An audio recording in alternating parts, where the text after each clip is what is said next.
Calder, you are moving through the streets, and the rain is slowly coming down around you. You're pushing your way through. There are lanterns and torches that have been lit on the various signposts through the streets that lead along the side of the dock ward.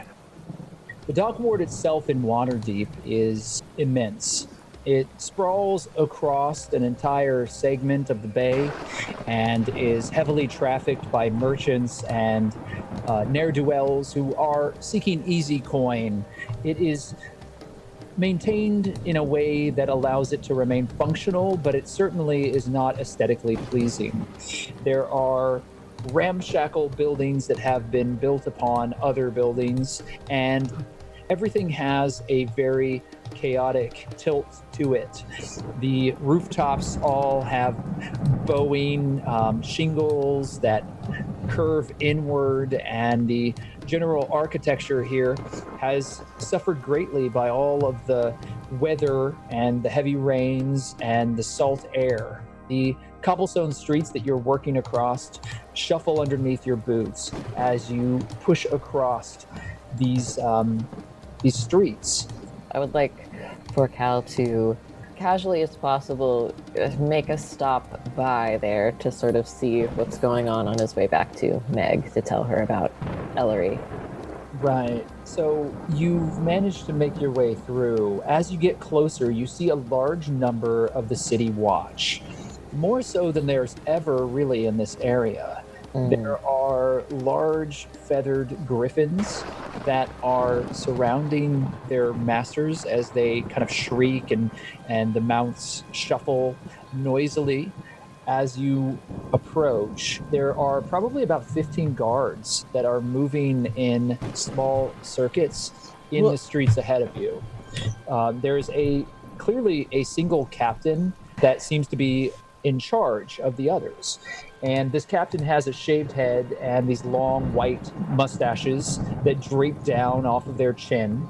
And they're barking orders at other guards as there seems to be a very tight patrol moving across here. And you do see a number of these griffin riders in the rainy night sky circling overhead. Oh, that's too many cops. Oh, okay. I think in Cal's mind he's gonna keep his distance as best he can. He realizes that, I mean, he's probably not like a high priority fugitive necessarily, but he is a little bit recognizable. So even with the mud that has been smeared across your face, you don't think it would take very much for you to be spotted. Yeah, so I think he's just going to go nowhere near the captain, certainly. Give it a bit of a wide berth. It's like, and see if there's anything that he can see. Like, are they moving something? Are they guarding something in particular? 3 individuals begin moving down the street, and there is a large wagon that is pulled out from the alleyway of Anchor's Rest. And Anchor's Rest is a small segment of this section of the dock ward. There is a tavern that seems to have been cordoned off and closed off on one side. There are large warehouses that stretch out beyond that. And from the alleyway, where a lot of the shipyard work takes place, you're familiar enough with the area to know that this is where ships are either dismantled or come to be repaired before going back into the sea.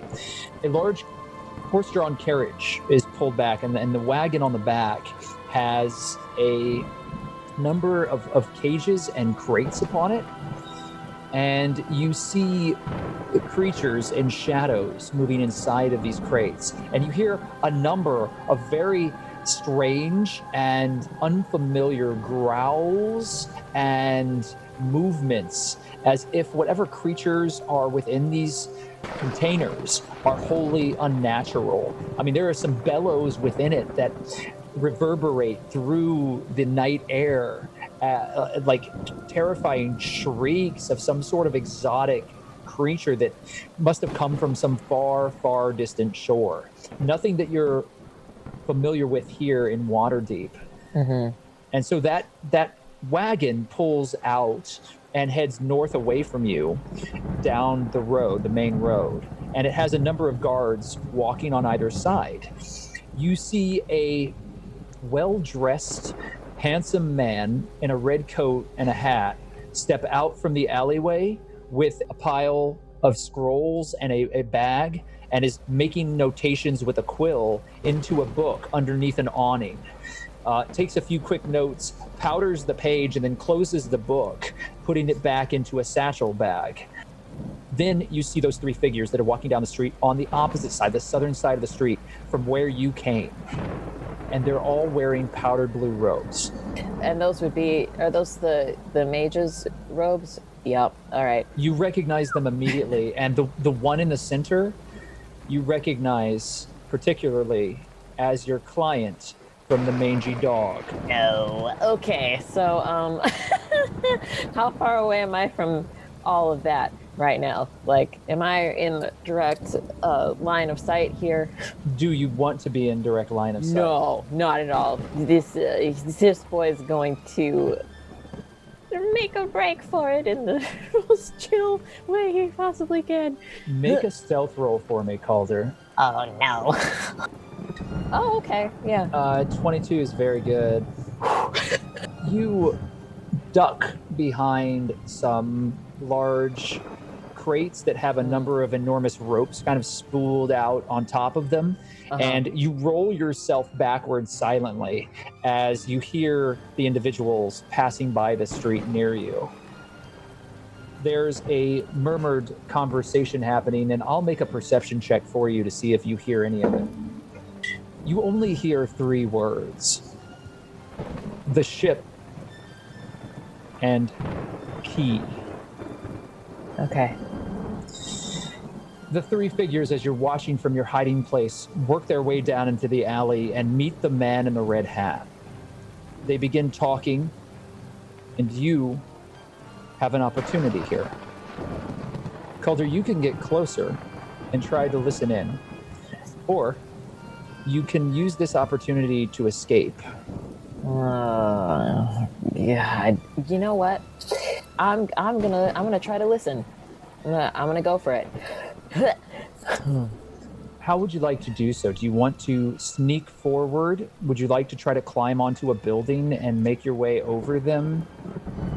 I think he is gonna try to climb onto a building, and that way he's gonna try to find a spot where he could run if needed, like just pew, Okay.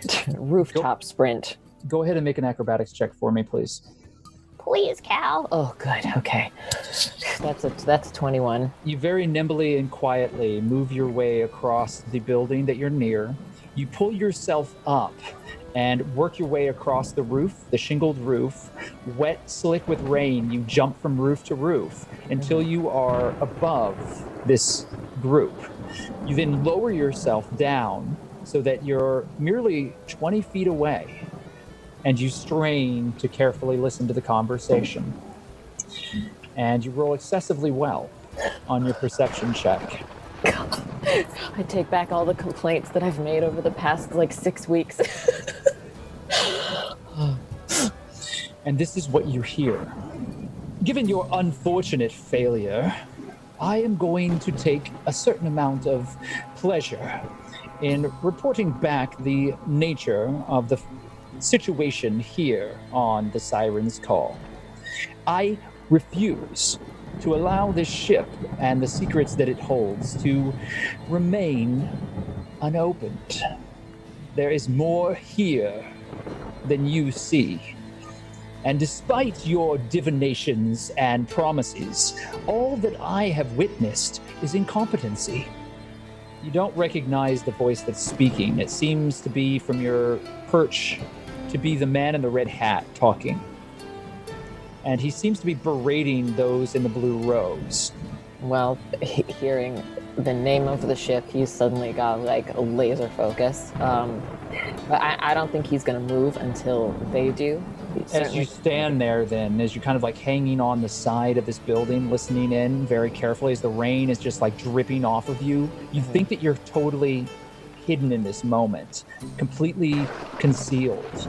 And And you see the individuals just barely over a little bit of an awning with a shingled roof off to one side as you continue to listen in. They begin walking away, but before they do, you very clearly hear Archmage Smygor was very clear. Our associations here with the Watchful Order are to be effective and unseen. Certainly the magistrates would not approve, and we can't have them meddling in any of this.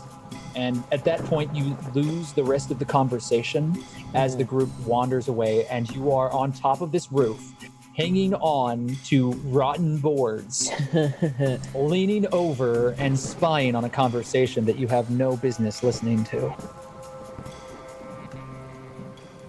June, you're in a far different situation in this moment.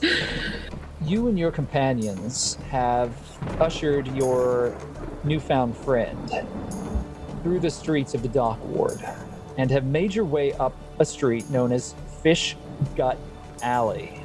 As you're walking, Mert is keenly keeping an eye to the left and the right. There's a fair amount of business that is occurring here. There are some merchants and some small ships and boats that have been overturned and are being repaired, the swinging of hammers and other work that takes place here. However, as you and your companions move through the streets, you notice that all of the common folk of this area immediately look down and avoid eye contact with you and those that you're traveling with. Ugh. That's it? They just look down? They know their place and they know the Zentarum when they see it. They know better. I bet it's been a while since you've seen that sort of respect, eh, hon? And you feel like an elbow in your rib.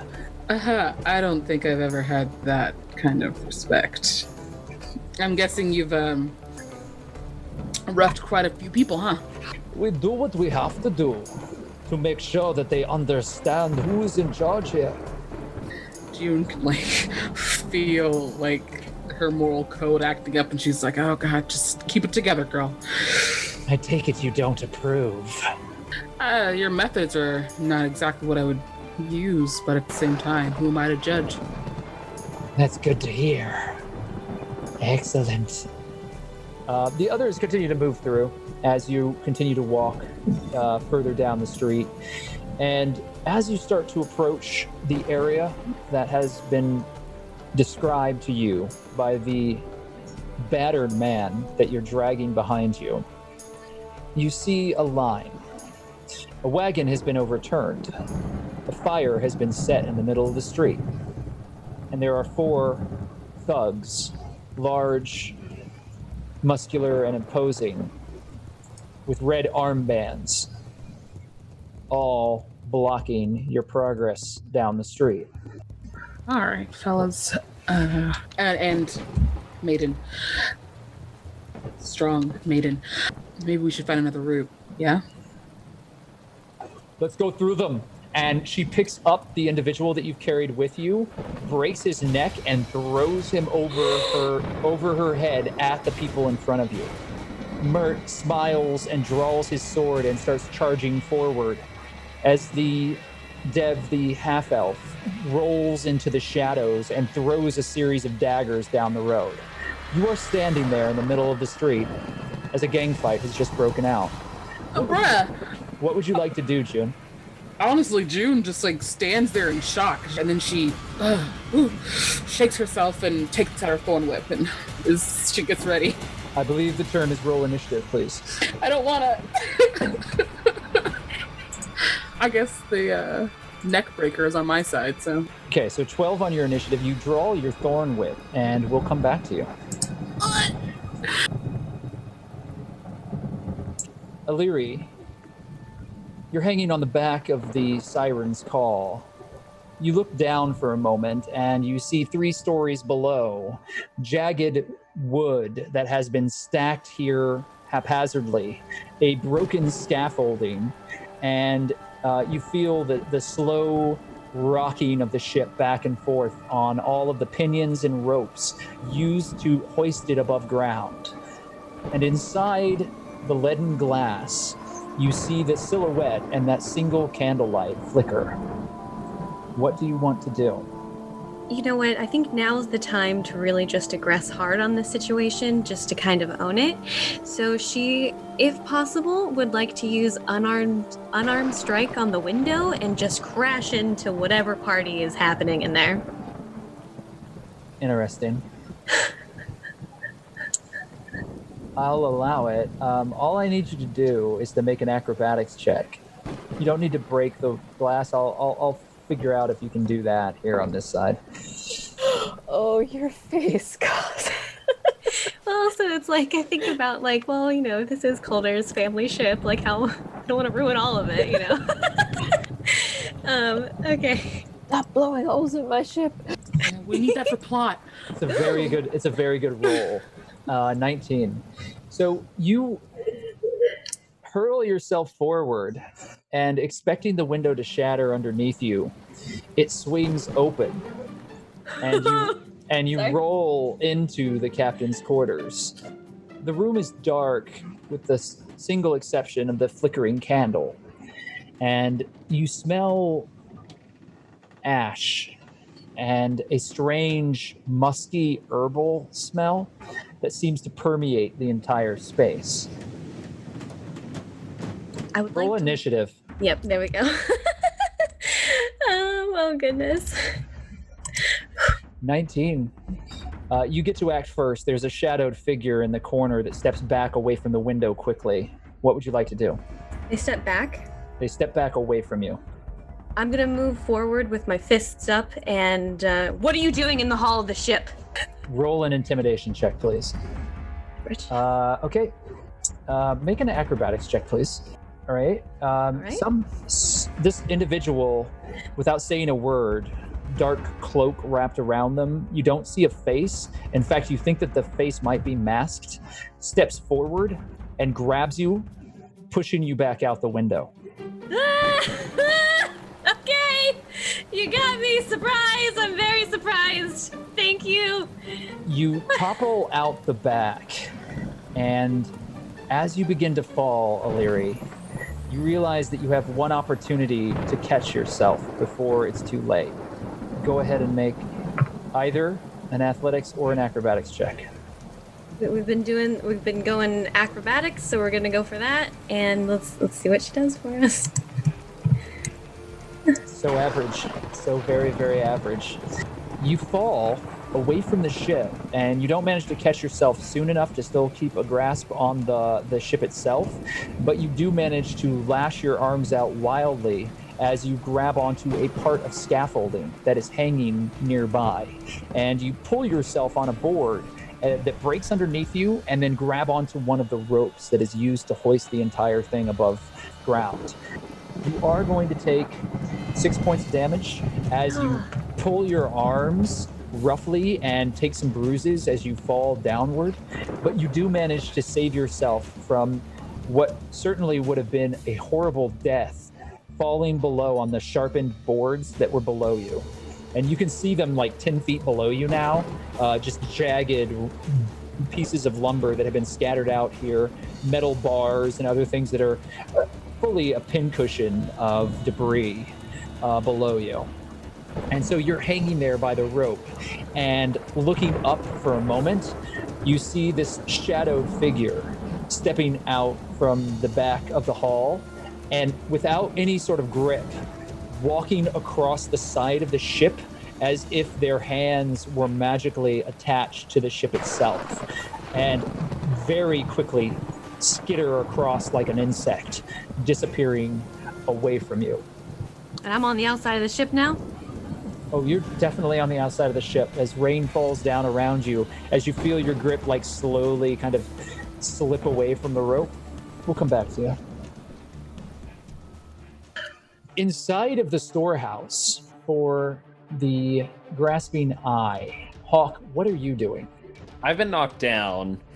I know I have to use my movement action to get up. Okay, all right. Giant red ooze thingy. Do I see it at all, or? Yeah, there's an undulating red mass beyond the doorway. All right. And because I was knocked down, I can't move towards it this turn, right? You can stand, but you can then move at half movement. Okay, I'm gonna get as close as I can. So maybe ahead of Maglo and Doddle, because I want to put myself between the two of them. So I just kind of like, I get up and I just kind of nod to Doddle, and like I just put a gauntleted fist on, oh god, this is gonna sound way cooler than it is, but basically what I do is I put like a gauntleted hand like on Maglow's shoulder, and I kind of pull him back, and I raise my other hand, and I'm gonna shoot 2 beams of Eldritch Blast at the creature. Okay, go ahead and roll the strike, please, Hawke. All right. Oh, actually, bonus action. I am going to use my Vow of Enmity, which gives me advantage on attacks against it for the next minute. As I do this, this is going to be so weird for Maglo, but I put my hand on his shoulder, and as I push him aside, I whisper in Celestial, Zendrich Inferian. I don't think Maglo speaks Celestial. He does speak Celestial. Oh, you do? So Oh then yeah, so you heard me whisper. Yeah, basically I whisper, I'm gonna get this fucker in Celestial, as I shoot off 2 beams of Eldritch Blast with advantage. So first one is boom, boom. definitely hits. It takes damage. Go ahead and roll again then for your second attack. Awesome. So the second attack is also advantage. So 1, 2, and it is 9 plus 13. Okay, so again, you blast this blobish creature in front of you, and it does. You hear in your head a strange like shriek as it echoes out, and this feels particularly discomforting to you, Hawke, as these sort of psychic reverberations seem all too familiar to you. But as your Eldritch Blast shoots forth from your gauntleted hands, and these dark purple-black raven energies shoot forth with a shrieking grasp into your opponent, they explode outward, and this undulating red mass. And it almost sounds human as it is hit. There's an explosion for a moment of a blast of energy, and when it sort of resolves itself, you see Saray in the doorway, on her hands and knees, grappling away from the creature, rolling outward. Ooh. And then smoke just issuing off of this slimy form. Hawke, that's the end of your turn unless you have a bonus action or anything. I already used my bonus action. Okay, you did to do the vow of I hate you, yeah. The vow of I hate you, canon. Doddle, it's now your action. What would you like to do? What's in between us and the slime monster? Is it a door? Well, the door is open. It is a archway, and there were faintly glowing runes that have faded away in that threshold. Now, Bretta is standing there ready to attack. Saray is on the ground in front of you all. She's still behind the door? She's on the in the threshold. She's not quite through the threshold. Is the door made of wood? No, the door is a very large metal door. It's finely, intricately carved, and it has the hand with the eye grabbing onto it in the center. And if you recall, there was a bit of a mechanism that had to be adjusted to open the door. Okay, I was maybe gonna set the door on fire, but scrap all that. Okay, we're just gonna do something pretty basic, I think. Doddle's gonna run up to... Alright, I just want to be able to see the goop. You can definitely see the goop, Doddle. Cool, I'd like to fling some fire. Got it, please and thank you. I'd like to cast Scorching Ray and just go... Okay, so your little hands reach out and Scorching Ray issues forth. Go ahead and roll. 23, 12, and 20. All of this fire starts issuing out in these little licks of flame from your hands as you are outstretched right in front of this creature. And immediately... Oh no.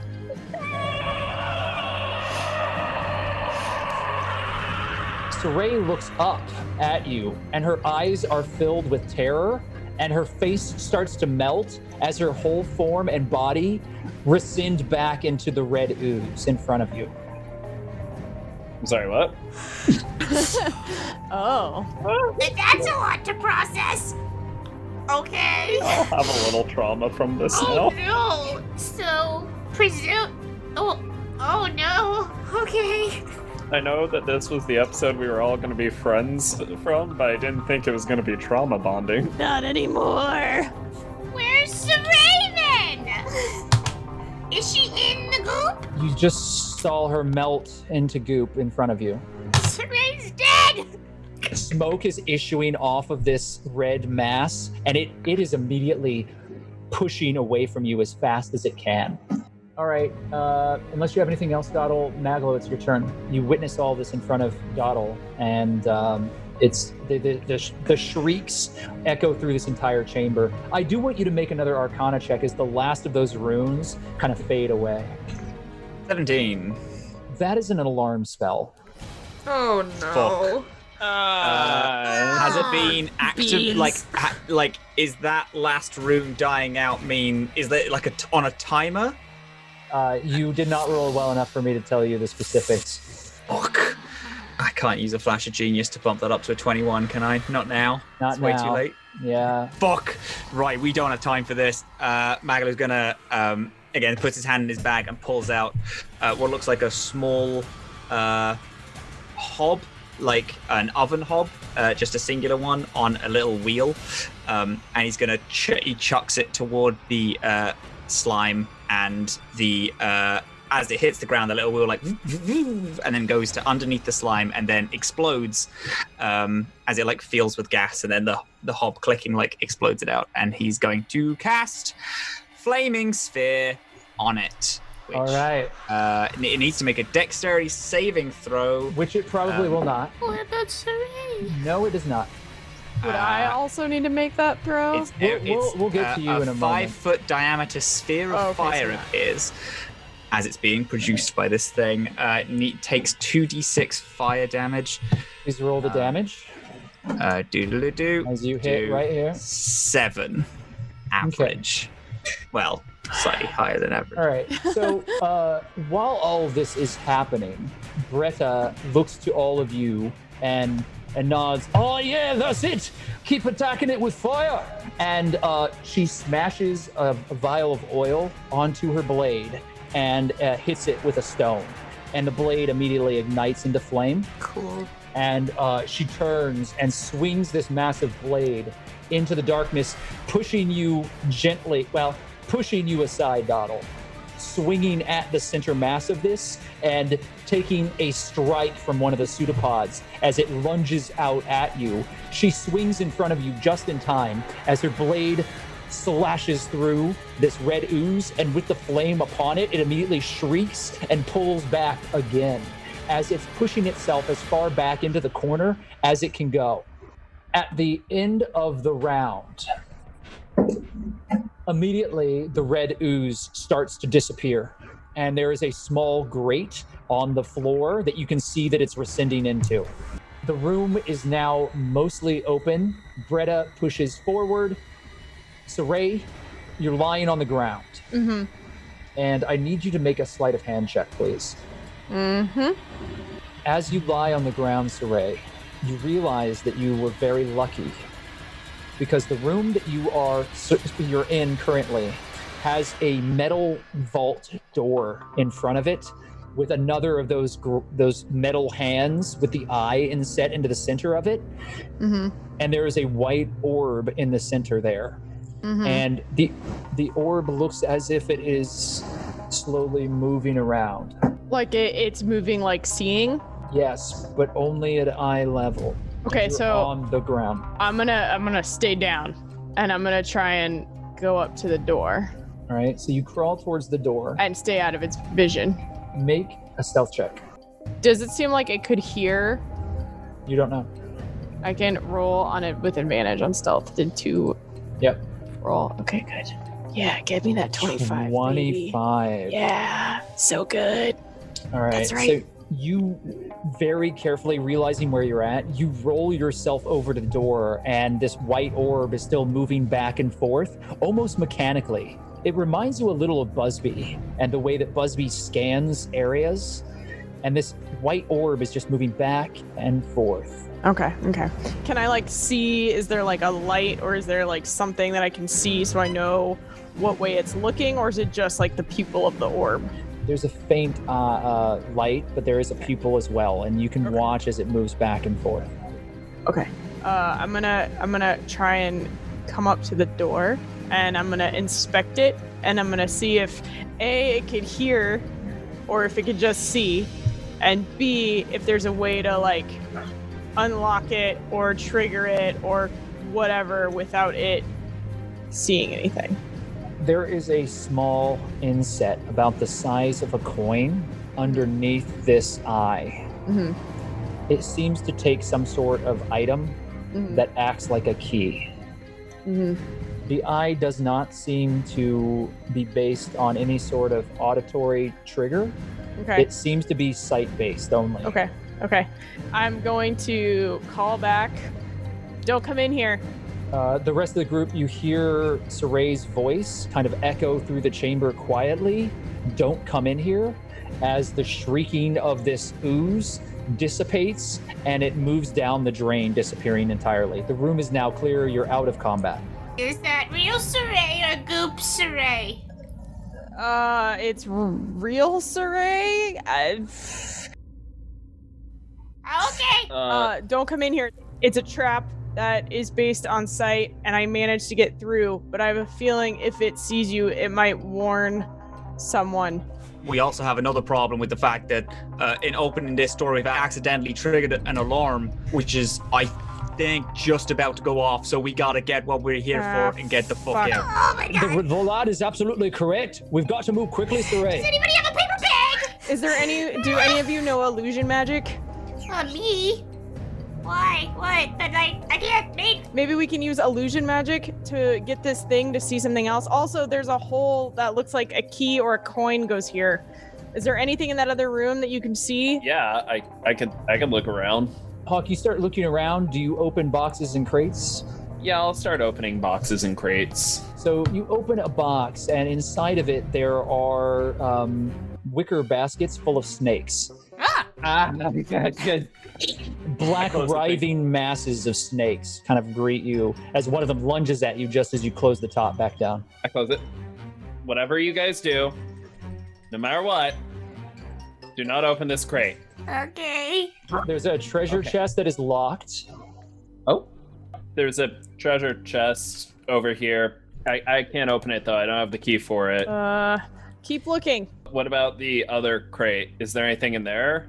You open that crate and there is a large pile of what look like scales of some sort of really rough beast that have been stacked very carefully here. And then on top of it is an enormous skull of a reptilian creature that looks vicious with large, sharp, serrated teeth. I'm pretty sure the key is in some angry lizard skull. I'm gonna pocket one of the scales though. Maybe it's in the locked one. I can't pick this. You have a giant sword. You just go like. No. because what if it's Clearly, no? everything Hold on. here is alarmed. Okay.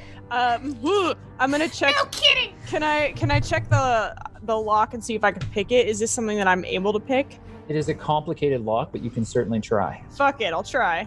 You pull out your thieves' tools and you start working very slowly around the outskirts of it, ducking every time that you feel like the eye is getting closer to you as it moves back and forth. Do I have something that can help? I don't think I do. Is there anything that anyone else wants to do to assist Saray? Sorry, is it an eye? Like an actual... If you grab the torch that I threw in and you chuck it against the eye, is it going to blind it enough so you can get past? Maybe. That's a good point. I was trying to not alarm it like something was here, but I mean, I think it's a little late for that. Okay. We really need to. Lass, I cannot find say it and get enough. the fuck We've out. got to go. all right, have and then to get out. I'm gonna take my dagger and I'm gonna stab the eye and I'm gonna try and do it so they don't see my face. They just see like hand boop, like that, just like what I'm doing in the screen. Hey, I have a question. Yeah, answer. I would just like to move over to the very panicked Doddle. Would like to move over to the door and just like stand guard, essentially, and yell if anything comes after us. Okay, I'll make a perception check for you, Doddle. Oh, That's a good. very good call. You do hear sounds coming from further down the corridor. It sounds like running boots. Oh my god, okay. Right, no, it's all right. Okay, guard boy, I'm gonna need you to pick up anything you can and just and grab it because we're fucking going. And then Right. Maglow's gonna go next Okay, to Doddle and then load and wait with her. Grab what? What should I grab? The locked one, whatever you think's important. Pray on it. Do I we don't know. need the locked one? Roll to strike take with your it. dagger. Roll to strike with your dagger. Me? Okay. You're not going to miss. I just want to see how much damage you do. You definitely No. don't miss. It's Well, with 5 your sneak piercing. attack, it's 5 plus 7. You did 12 points of damage. You stab forward with your dagger as it comes out of nowhere, and immediately you hear this echo shriek as the eye slams shut around your blade, and metal eyelids close around it, but it's too late as the white light dissipates and the eye opens up and there's an empty orb inside of it. What do you want to do now? Can I look in there? Inside of the orb, you see an indentation that looks like it might allow you to put a hand into it. I'm gonna put my hand in. Okay. So you reach your left or your Hopefully right it doesn't hand. chop off my hand. Your My left right or your right hand. My right hand. You put your right hand into Uh-huh. this indentation, Uh-huh. and you do feel an internal button Okay. on the inside of this open eye. Okay, I am gonna take my hand out, and I'm gonna take my spear, and I'm gonna put my spear into it, and I'm gonna click the button with my spear. The tip of your spear is snapped off by the eyelids as they slam shut, and blades shoot downward. Woo! And Okay. yeah, so your spear has been broken. However, when that occurs, you do notice that small indentation turned slightly. Do you wish to try to pick the lock in the indentation? I'm gonna try and pick the normal lock. That's not. You can in retrieve the eye tip hole. of your spear too. It's still there once Great. the eye opens back up. Okay, I'm gonna try and get it and not get my hand cut off. It doesn't slam back shut unless you hit that button.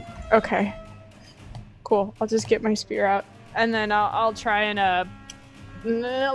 undo the tinker Make a- tools. yeah. Good. So I just need you to make a sleight of hand check. Yeah. and It's very important that you make this. Don't fuck it up. I'll give you an inspiration actually for Nah, this it's spear. okay. I'm gonna look at that. It's a 20. We got it, team. Cool. We don't need that.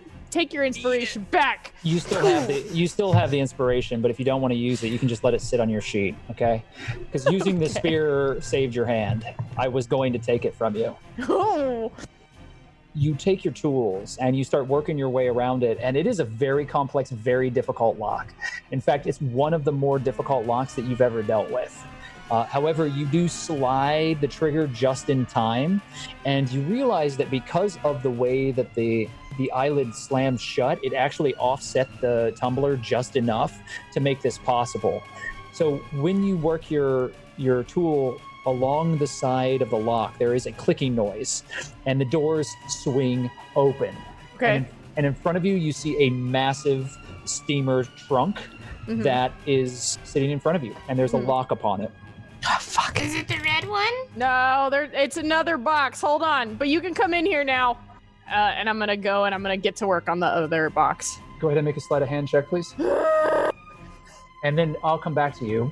In the main space, Doddle, you hear these footsteps, and it seems that somebody's running down the corridor, coming closer. You judge that they're probably about 100 feet away. Yeah, so they seem to be at the entrance that you walked around, that curving stairwell. Okay. So, Saray, you got a 6 on your sleight of hand. Yeah, can I use my inspiration? The inspiration that you didn't want? I thought you gave it back to me. No, I'm gonna, what are you talking about? You can roll your inspiration, yes. Okay, that's a It's a D6. D8. D8. Oh, D8. Oh. That's an 8. So that's going to give you a 14, Fuck yeah. which is just enough to get the massive lock undone. It's not as complex as the lock that was on the doorway. It just seems to be a large, bulky lock that you kind of muscle through, but one of your tools gets stuck and you have to force it back out. As soon as you do, though, the lock falls off. Do you open this enormous steamer trunk? I'm gonna check it for traps. Okay, I will... Being a good rogue is good. You got a natural 20. I need you to roll again to see if you get another natural 20. Yeah, baby. Above average. Let's 20 our way out of this crazy situation. Okay, you got a 19, which is not a 20, but it's still Yeah, very good. that's close. You do notice a trap, and you manage to subvert it as the trunk swings open. Perfect. And inside you see a red, squarish lacquer box. It's like a cube, and it's inset in this velvet black lining inside Okay. of this giant trunk. I'm gonna take the box. I think I got it. It is Hawke's turn, and then it is Doddle's turn. Hawke, Okay. you're standing in front of this closed treasure chest. What do you want to do?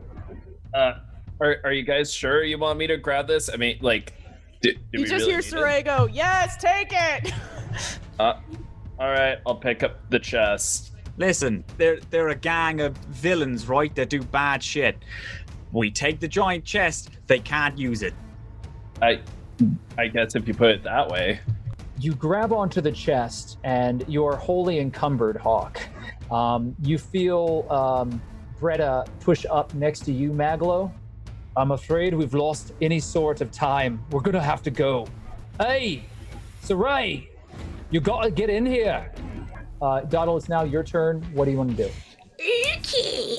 Our new friends would have to go like down these little stairs. Oh, are they there now?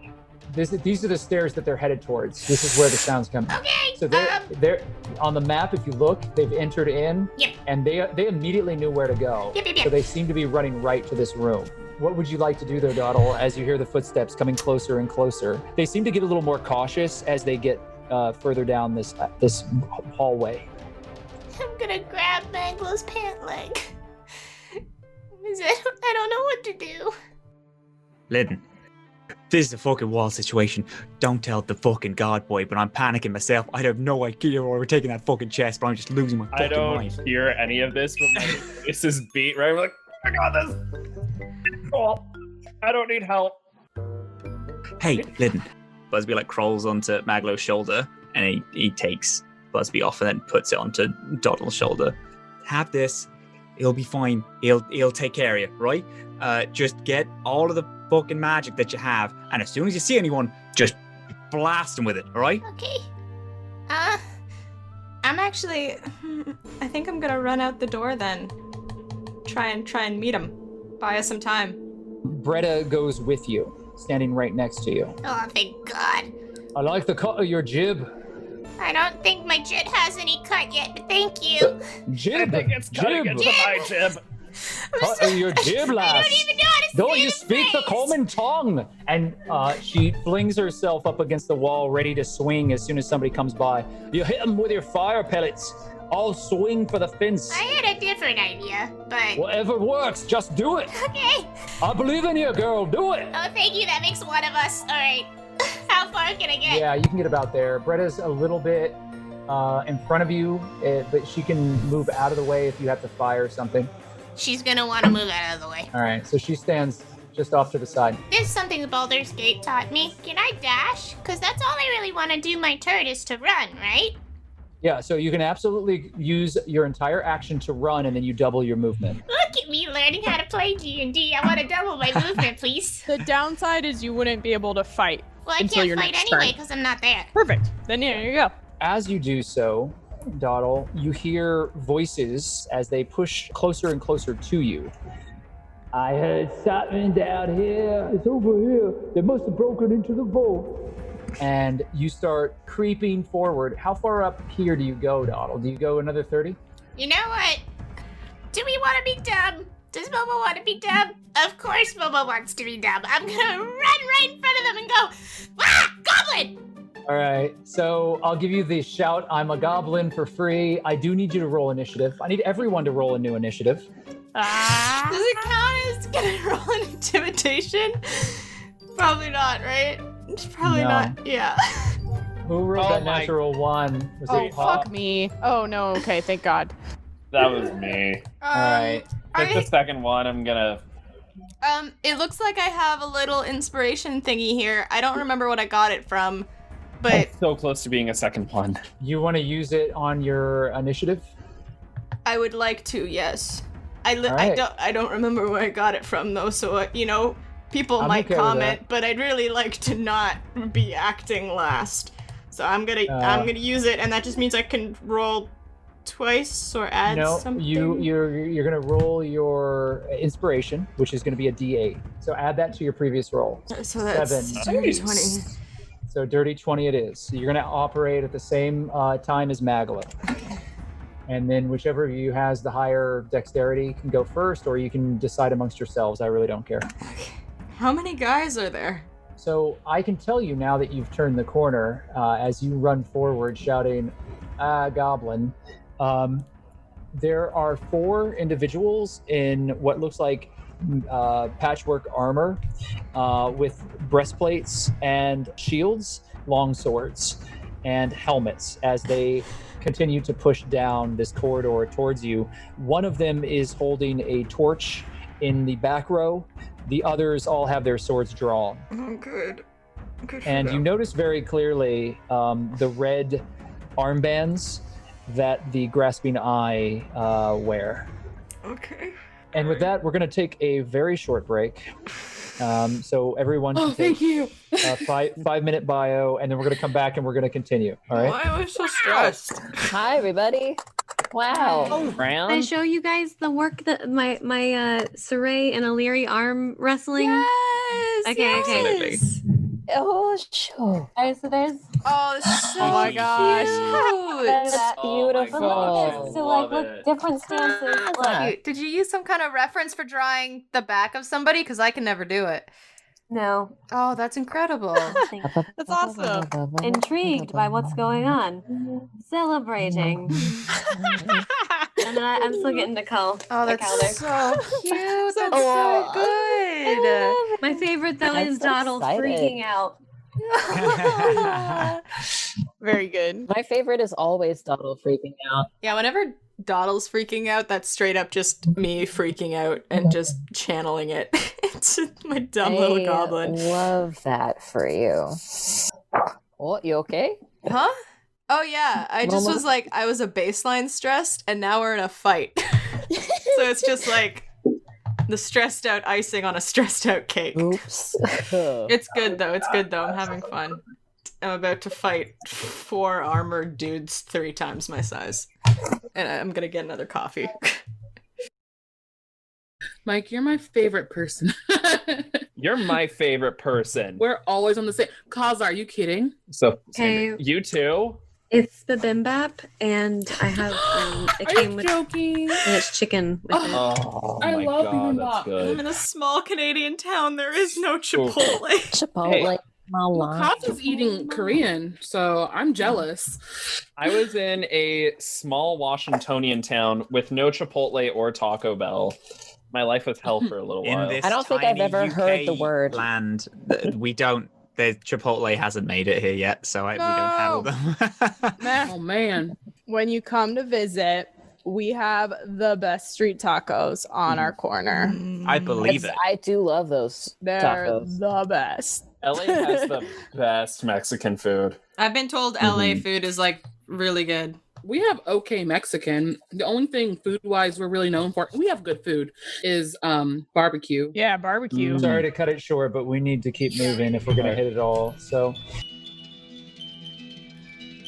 Sounds like some priestess music in the background here. yeah, we're going to enter in with June here.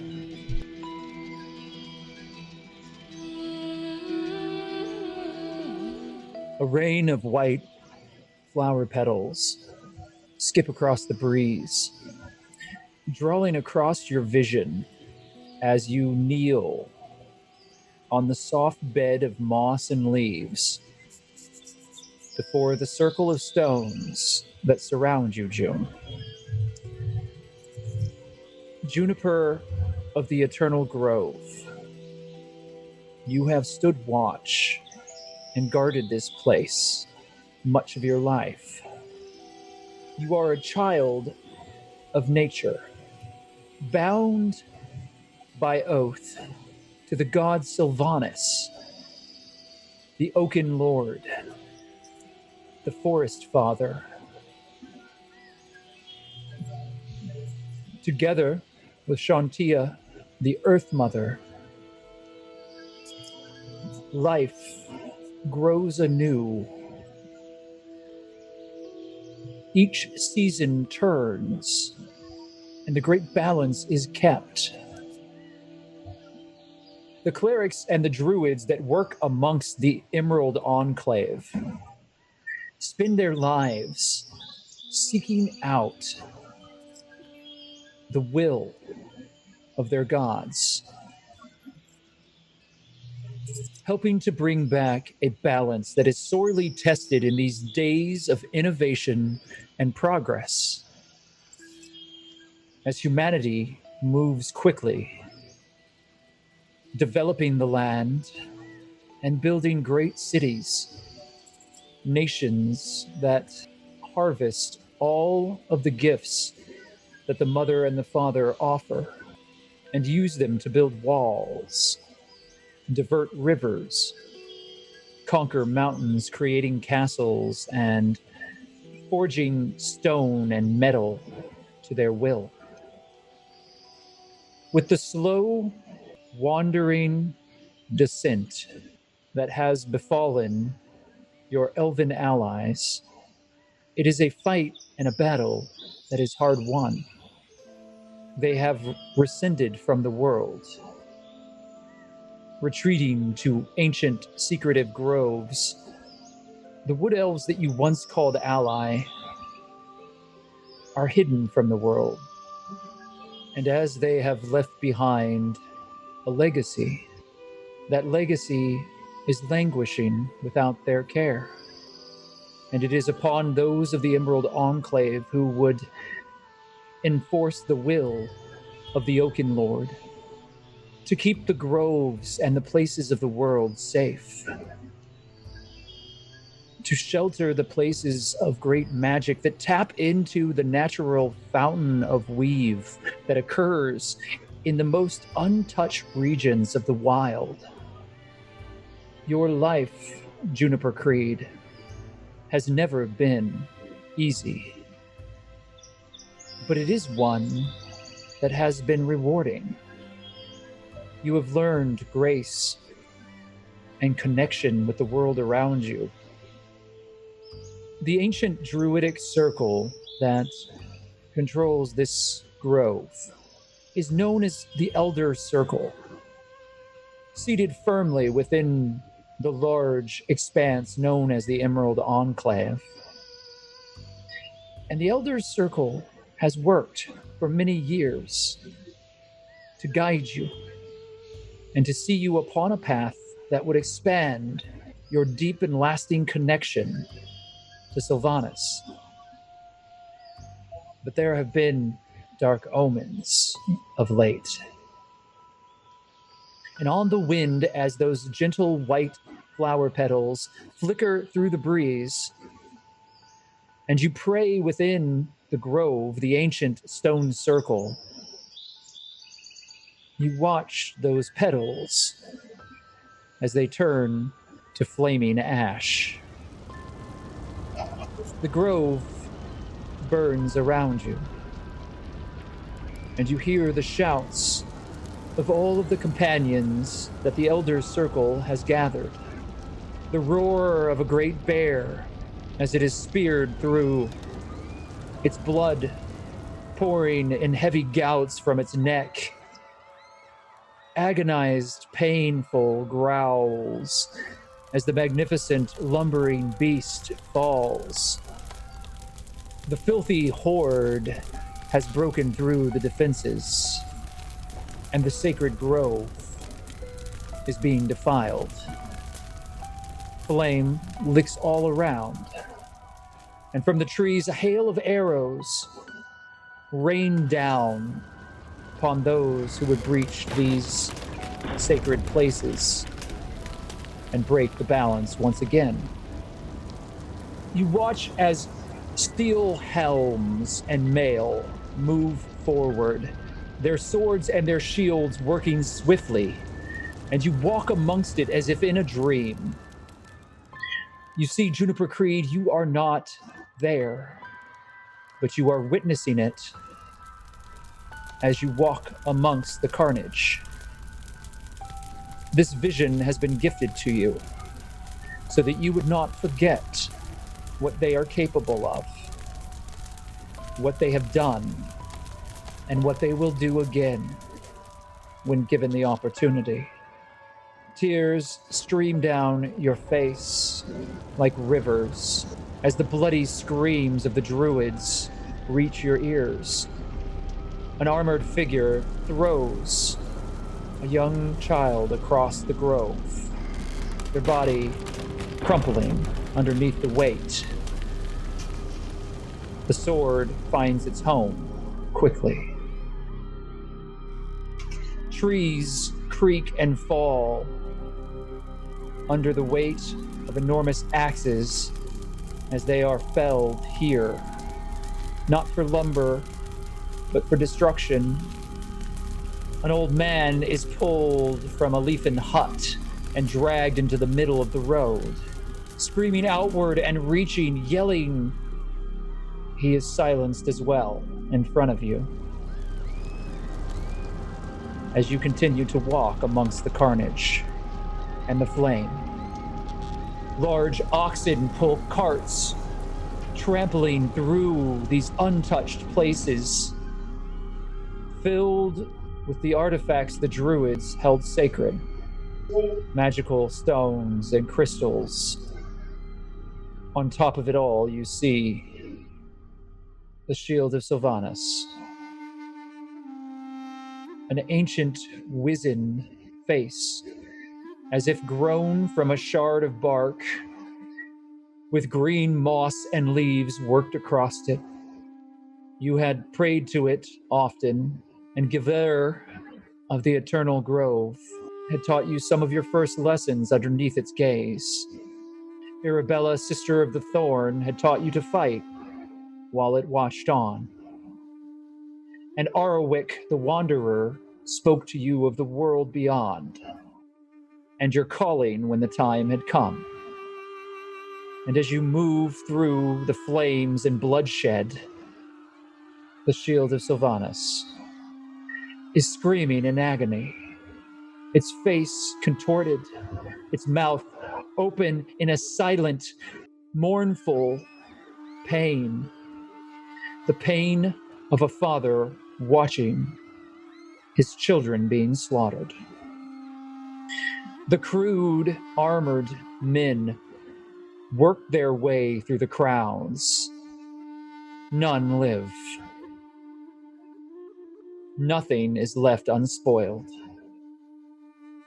And when your eyes open, Juniper Creed, you find yourself kneeling in the stone grove, your fists clenched, your nails digging into the flesh of your palm, and blood dripping from between your fingers, as your body, racked with rage, shakes.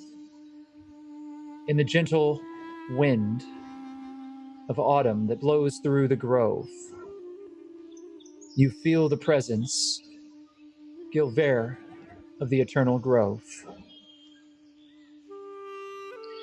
You hear their strong, stern words as they give you their advice. The balance has been broken once again, and the whole of our world lays open, a question unanswered. And then the voice of Arabella, Sister of Thorn. Retrieve the shield that was stolen, and seek the disturbance that rises in the city of smoke and metal. And the voice of Airwalk, the Wanderer. Waterdeep they call it, but it is a twisted blight that festers on the edge of the Sea of Swords. all three at once, as if the same spirit speak to you. We give you our blessing, and the will of the Oaken Lord is clear. You see a final vision. A city, unlike anything that you have witnessed before.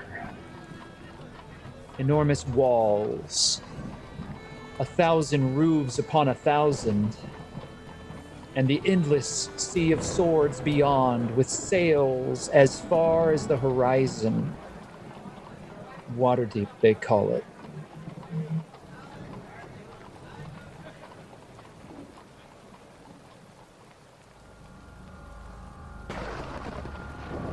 The rain speckles across the cobblestone streets of the dock ward. You stand in Fishgut Alley. The broken body of the informant that led you here has toppled in front of your opponents. Mert Handlebrake has rushed forward, his blade gleaming.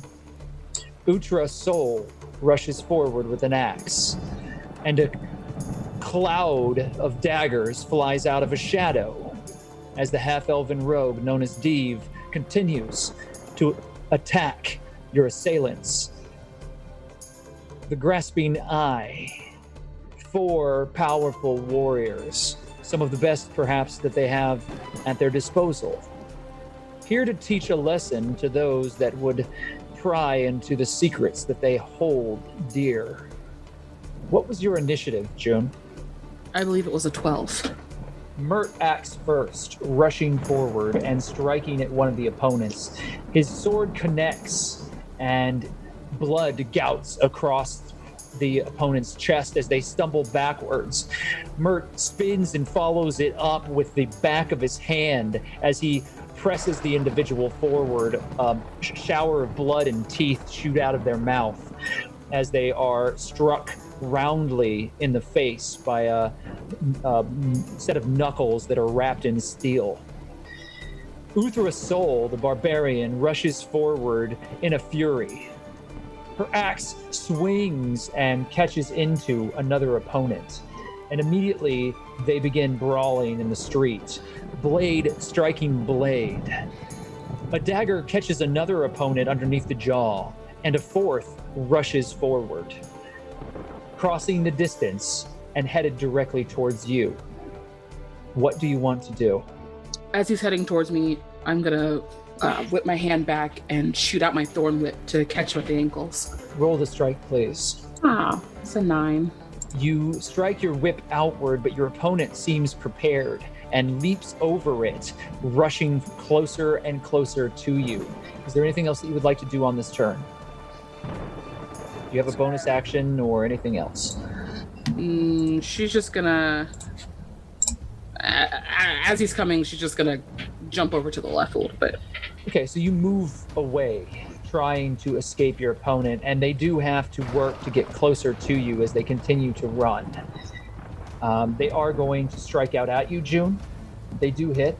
You take 5 points of damage as a blade strikes down at you and slices just barely into your shoulder. A rush of hot blood washes across your white garments and stains them red. As the rain continues to fall, the thunder and lightning crashes above you. The other opponents are deep in battle with your companions. The one that has taken a dagger from Deeve turns and blows a war horn. The alley echoes outward with the cry, as it appears that your opponents have judged themselves unprepared for your assault, and so they've called for reinforcements. Calder, you finally find a moment where it is safe for you to dislodge yourself from the roof of this building. And as you land into the wet alleyway, you hear the shrieking of additional griffins above as the city watch continues their patrol in this part of the dock ward. What do you do? That's the way I need to go to get back to Meg, right? No. The way that you need to go to get back to Meg is fairly unguarded. Well, the City Watch seems to be filling the other section of the street. He's gone then. Bye-bye. You quickly and quietly make your way out of this part of town, having learned much more than you expected. And you make your way across the dirty streets as your boots are covered in mud in this wet, rainy weather. You pull your jacket close to you and you feel the burning of the scars across your eye. It always acts up when the weather is cold, and that memory of the slash that you received echoes in your mind as you move through the dark and rainy streets of the Dock Ward. You make your way to the long pier, under which Meg holds court in a ramshackle village of makeshift shacks and small fires, surrounded by many of the informants that she relies upon. No one makes much notice of you as you walk down into these secret areas beneath the docks. And you make your way to the small platform and look out at the stormy water, barely able to make out the peppering of copper coins that stretch out in the water beneath. What would you like to do? Toss a coin in there again. Like, wave, hey, hello. It's like, got no time. And it's like, anybody there? After a long pause, someone comes up behind you.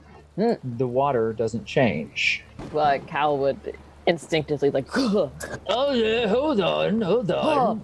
And you see the ragged old face of Stemp, who has helped to train you. Yeah. Oh, you scared me. You're looking for her, eh? Yeah, there are a lot of guards out, man. You can't go around just sneaking up on people. I didn't think I was sneaking. I thought I just was walking up to you, but if I was sneaking, then I'm sorry. Lad, you're jumpier than a fish in a net. What's happening? He just points back at, like, in the general direction. I'm just like, you're crawling with guards everywhere, all over the place. Oh, yeah. I saw it myself with my old eyes. I saw all of them working around, and I said to myself, it's a good time to get down below and start drinking. Oh, yeah. Yeah, I thought the same, but then I came across a little more than I bargained for, and I think I should talk to Meg. Oh, you can tell old Stemp, and I'll tell Meg if you like. I think I want to get information from Meg as well. You want to? Oh, okay. So you're going to do a little bit of information bartering. You learn fast, son. Oh, you're going to be smart as one of any smart things around here before long. Thank you, Stemp. Do you know where she is? Oh, who knows? These days, if I had a copper for every time I was trying to chase down a mermaid, I guess I would be very wealthy and living up with the Lords of Waterdeep up in the castle ward. I guess that's fair enough. And Meg's not just any mermaid, huh? No, I wouldn't tell her that in front of her face to save my life. I guess she'll probably be around eventually. What I'm saying, boys, she would break you like a twig. Oh, I'm well aware. You want a drink while you wait? All right. All right, I got you some very special, it's some very classy stuff. I can still see out of one of my eyes. Here. The joy that Cal felt like falters for a second. He like looks at it. He's gonna like smell it first. It smells like lamp oil. It smells like lamp oil. I think it'll put hair on your chest. I am telling you right now that it's the drink that you're gonna want to use every time you get down into this area, because it gives you the ability to not feel a damn thing. He looks skeptical for a second, then he goes, "All right," and he knocks some back. Okay. Constitution saving throw, please. Here we go. Oh, that's a 5.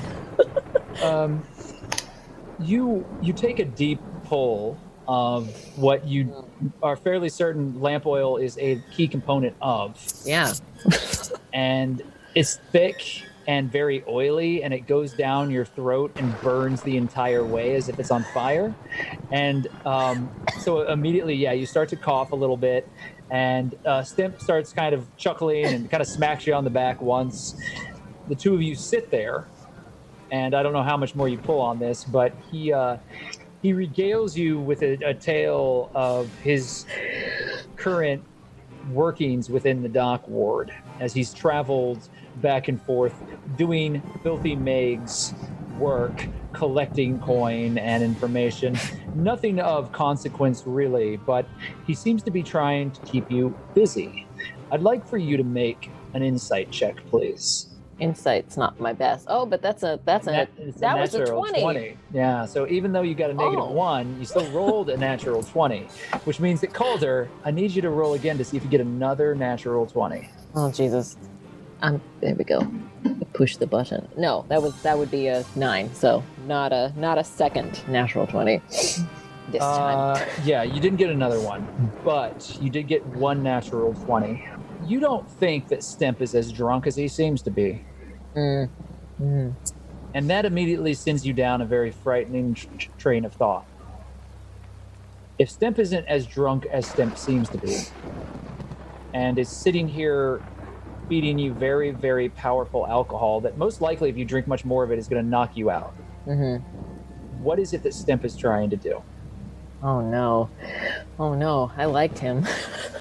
So Kyle kind of, the sips that he is taking of this nasty liquid are extremely tiny, and he doesn't have to necessarily play that off like it's purposeful, like it's disgusting. So he's just like, nah. Yeah. And he's watching Stemp, and he's trying to take some note of his surrounding. Is there anything like anyone else nearby? There are a lot of fires, and there are a lot of silhouettes all around these fires that are camped out around the side. And you can't really see who they are, but it does seem like there's a little bit of a crowd. Yeah. Okay. Carefully and kind of quietly watching to see what happens. Right. So I then walked up to the further roost over to the right side of the street, and when I got over there, I didn't know that they weren't going to have the exact coin that I'd asked for, so I had to go back and collect some coppers so that then they could take the coppers and change out the silvers. But here's the thing about all Stemp, that. How are you doing? Are you eating well lately? Oh yeah, I'm eating super well. I actually have been, like I was saying in the story that I was telling you that you interrupted, I've been earning enough coin to really take care of myself. Yeah, that's interesting. More than usual, would you say? Come across any particularly generous customers lately? Oh, I don't. You're a sharp lad. I think you're gonna have to dumb it down for old Stemp here, because I don't really follow what you're saying. What are you saying, boy? What's going on? Make an intimidation roll. Oh, that was a natural 1. Here we go. Here we are. Roll it again and see if you get another natural 1, Cal. Yeah. Intimidation wasn't really what I was going for, but I understand. Yeah, no, and it was just a kind of an indicator for me to see how he was reacting to it. This isn't like disastrous. It just means that he didn't take it as a threat at all. Oh, okay. He kind of looks at you. Oh, okay. What's really going on? You want to know what's really going on? I thought that this would be much easier, but I see now that you aren't easily fooled. And the image of Stemp melts away, and you see a blue-robed mage Balls. appear in front of you. Okay, so yeah, Cal's a little stunned. It's like, I knew Stemp wouldn't do me dirty like that. It's not the same mage, is it? Is it just... It's a different mage. All right. Shaved head, totally shaved head. A blue set of tattoos across the stripes that work their way down the back of his neck, and he has what looks like a completely clear glass eye, but then the robes are identical. So it does seem to be someone of the same order, and you see that this individual still has his ring firmly on his hand. Yeah. Oh, boy. Okay. So Calder is, and they're still like sitting, and he said, where are they? How close are they to the water? That's my question right now. You're about 10 feet away from the water. All right. Roll initiative. And there are a lot of people around, right? Roll initiative. Yeah. Roll initiative, please, Cal. 23. Guess who's going first? That would be you, Calder. What? You have the jump on this individual as you've broken their ruse and they've dropped their illusion. Yeah. What would you like to do? Instinctively, Cal's just going to go and punch him in the face. I love it. Go ahead and roll to strike. Yeah. Okay. That's a 10. All right. So you do swing, and there is a glimmer of this energy that stops your fist right before this mage's face, and you feel like you just hit a brick wall. It doesn't hurt your hand very much, but you just see this impact as there's this reverberation around the individual's face. The mage doesn't blink. That was foolish. So Cal's is sitting there with his fist right in front of this mage's face, and he goes, I see. And he's going to try to run. He's going to try to dive right into the water. Oh, you're going to go into the water. Into the ocean, please. So you turn and you immediately leap into the water. Yeah, like parkour, like a roll. I love it. I love it. So go ahead and make an athletics check. Please. As you jump into the water. Yeah, you dive. You swan dive into the water. This is like jumping off a ship. You're well acquainted with this. So he's been thrown off punches this time. You jump into the water without another moment's thought, and you immediately splash into the water. And everything is dark and murky because of the storm, and you swim, and you feel your muscles start to strain as you hold your breath, and you just keep pushing yourself through the water. And when you finally have to rise back up to catch a quick breath of air, immediately you hear shouts coming from the small ramshackle buildings that have been built onto the bottom side of this dock. And you caution a glance back as you feel an arm wrap around your shoulders and lift you up. I'm sweating. As someone has grabbed onto you. Do you fight back? Please, God, are there tattoos on this arm? Is it a scaly tattooed arm? It is. Oh, no, he's not going to fight back. Oh, thank fuck. And as your head bobs there, you see a glint of brass and copper as a trident is thrown out of the water and spears the mage in the chest. As the mage stumbles backwards into one of the fires, knocking it over and falling into a pile of trash. Boy, you're going to be the end of me, ain't you? Take a deep breath, love, as you are pulled underwater. He does so. Just happy boy. I love her.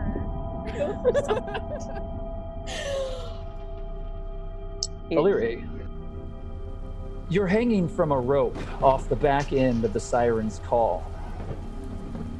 A shadowy figure has just emerged away from the back of the ship. As you're hanging there, you see the city watchmen peek their head over down at you.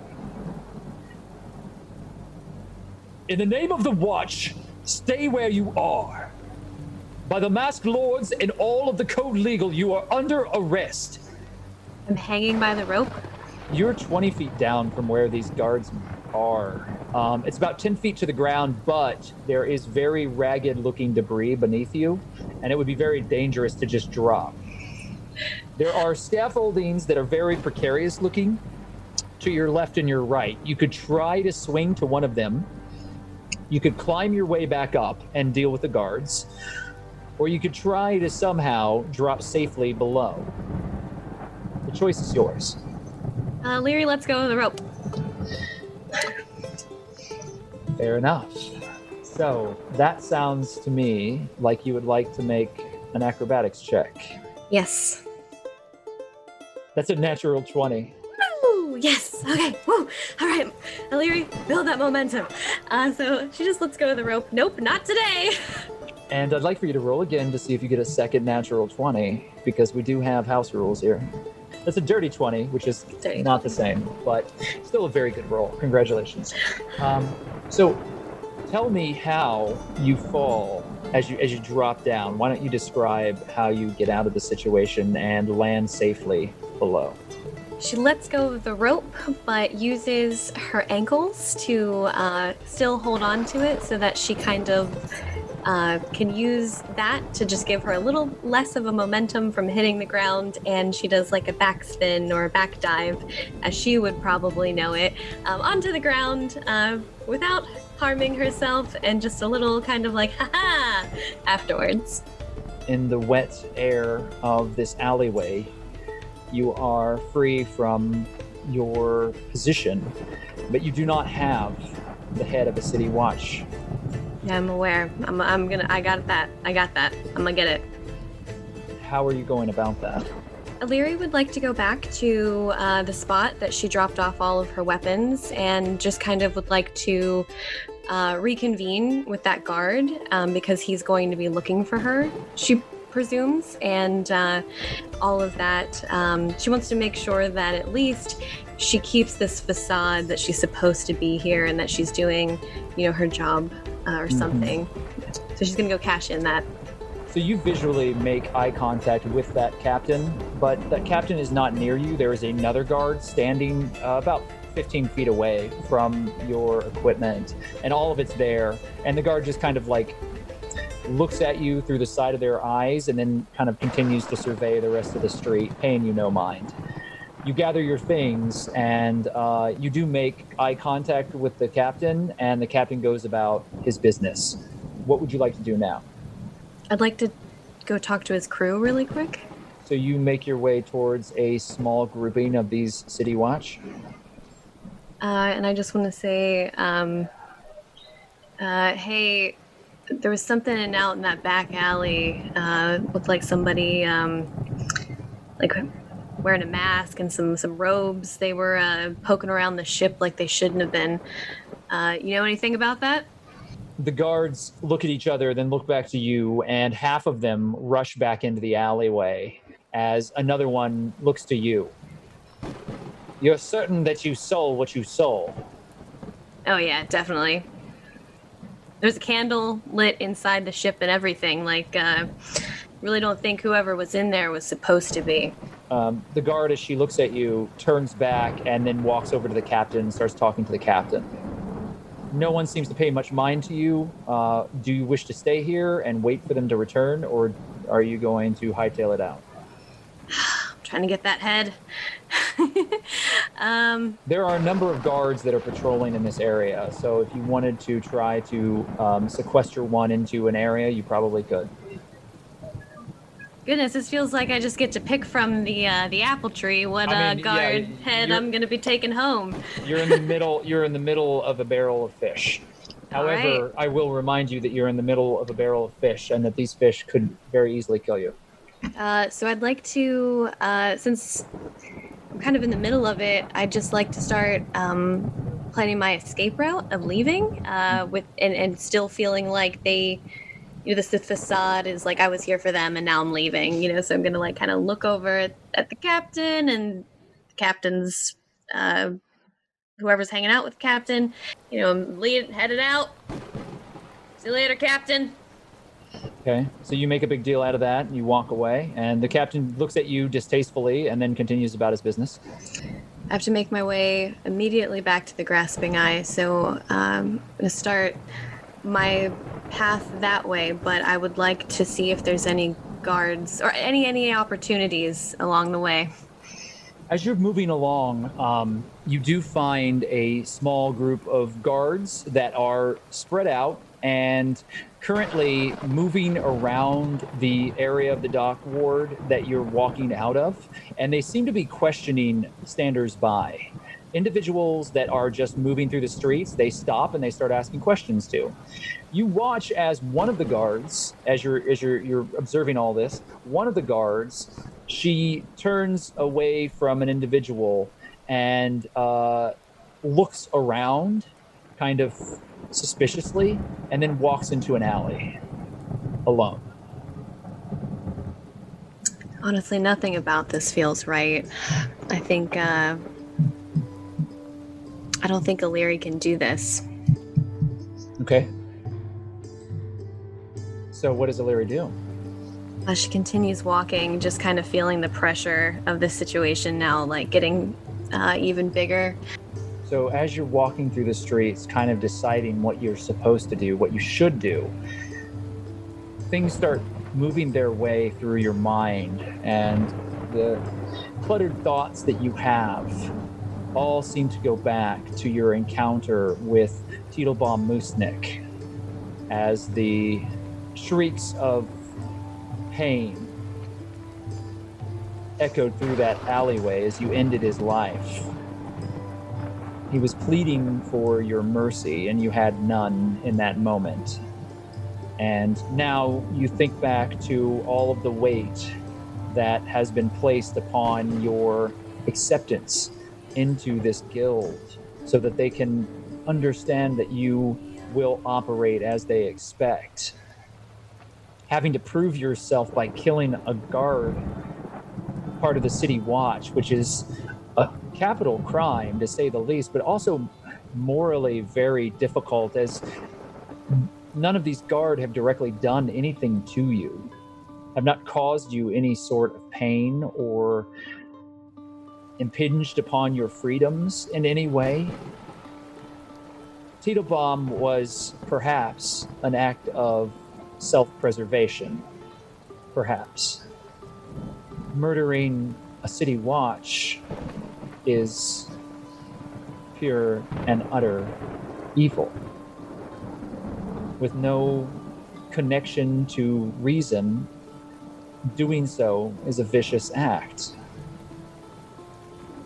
Unless Eliri is able to justify the ends with the means, to say that the inclusion into this group, this gang, is more important than the life of someone who has dedicated themselves to the safety of Waterdeep.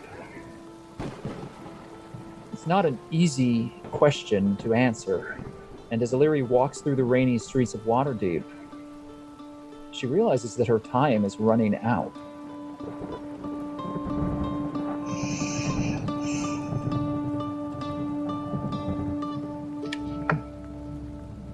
She thinks about her conversation that she had with the Inquisitor, and she thinks about who's really got their hands deep in Waterdeep, and who perhaps at the end of the day is going to be the ones in charge. She doesn't kill any of the guards of Waterdeep because she knows that at the end of the day, she'd rather be calling him boss than this grasping eye situation. So she doesn't kill any of the town guards, and starts to figure out what's next. That means that she's gonna have to go to the grasping eye empty-handed. Maybe she can convince them that's a pretty heavy hill to climb. You make your way back to the meeting spot for your connection. Those who operate with the grasping eye have been expecting you. And you walk into an empty warehouse with a single magical light that shines down into the center of the room. You feel many eyes upon you. There is a strange, echoing voice, Eliri. I do not see your gift in your hands. Unfortunately, tonight wouldn't have been a good night to deliver the gift. So you return to us empty-handed with a mouthful of excuses. Would you rather the excuses or unnecessary trouble coming your way? Discretion has always been tied closely to any of the missives that we have given or will ever give. The grasping eye does not operate in the light of day. Perhaps we have misjudged you. Perhaps you are not who we thought you were. Mayhaps our mercy was misplaced. That would be a lot of mayhaps to be saying upon yourself, but I've always known you're a lot to be a good judge of character. Very well. The body is dragged by a cloaked, armored individual out into the center of the light with you. The thug that is doing the work is heavily muscled and has various tattoos worked across their arms. Many of them are eyes with tentacles wrapped around the wrists, and there are piercings and scarifications across them as well. You don't see the individual's face, but they're wearing a red hood, and drag before them an individual that you know. Snail, the first mate of the Sirens Call. It is a dwarf with short-cut beard and a balding head, gray eyes, and a very battered face. His hands have been broken, and one of his legs is bent in the entirely wrong way. The thug of the grasping eye drops the body in front of you. If you will not remove City Watch, perhaps you would prefer something more personal. Fuck it, Elerie, don't do what they say. Just let him fucking kill us both. As swelled eyes and shattered teeth plead upward at you. Prove yourself. You know, personal is kind of where I specialize. I just take out both my axes and lean into it. And I would like to just kill him as fast as possible. Make a single strike. If you have inspiration or anything else that you would like to spend to ensure that this is a swift death, I suggest you do so. I mean, like, he did kind of get me into this situation, so if he blubbers a little bit at the end, that's not too bad. So I will take up my axes, and I am just going to just, like, kind of, like, take a knee and just strike him. The first strike takes him by surprise, and he pulls backward, trying to escape your strike, and you do pierce through his shoulder. But there's a cracking of his sternum as he throws himself back, and blood gouts through him, and he starts gurgling in front of you. Would you like to strike him again? Stay still, Snail. You're making this worse for the both of us. Traitor! Die, you traitors, bitch! As the second strike finds its home in his skull, and his head cracks open before you. Blood everywhere. His body falls limp as you have to put a foot on his chest to pull your axe back out. Just straighten myself out a little bit and look down at what's occurred. Clean off the blade with just like my thumb a little bit, just kind of clearing it off. You know that others are watching you, but it is silent all around you. The single light is shining down upon you. And then you feel the hand upon your chin as your neck is lifted up and the blade cuts deep into your throat. Blood begins pouring in gouts and rivers down your chest, Eliri, as you are whirled around and thrown on top of the first mate. Standing there looking down at you is the porcelain white skin of a drow. A network of purple veins worked across their face. You recognize it as Vesh Drugir, smiling as you die.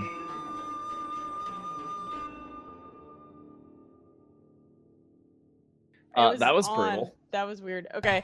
Give us a goddamn second. That was Snaps for Casa Marie. We're gonna get a total party kill on behalf of Eliri one day, I think. One day. Make sure to pick up the crown you dropped, you queen.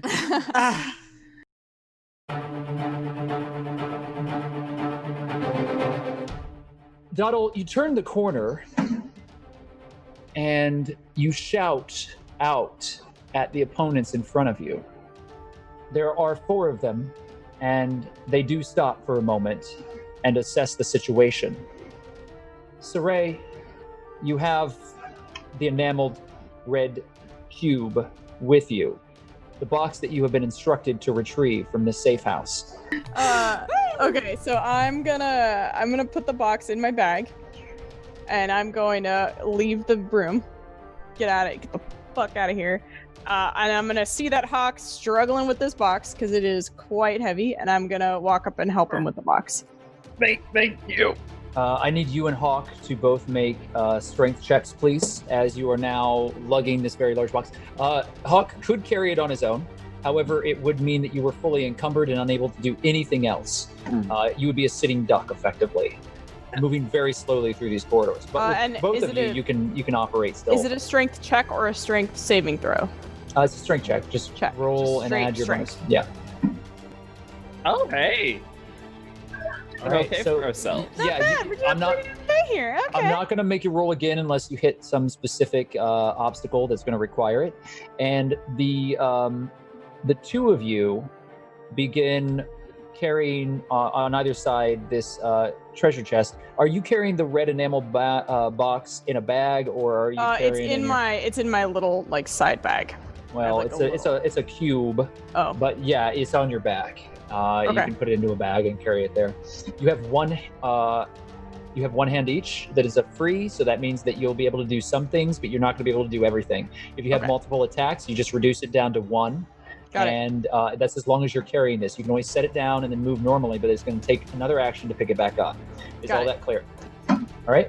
So that's Saray. Maglo, what would you like to do? Or actually, I'm sorry, Doddle, you're up first. So Doddle, you see these 4 individuals stop in front of you.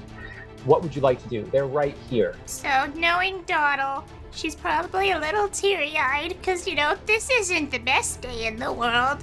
And she's gonna inhale and exhale. Look a little bit more serious now. Wipe the tears away from her face and push them towards the bad guys and cast Tidal Wave at them. Please and thank you. All right. So And they that's- get dexterity saving throws. Wow. Wow, good. Wow, bad. Not a good wow or a bad wow? Yeah. Unmodified 1, 4, 8, and 10.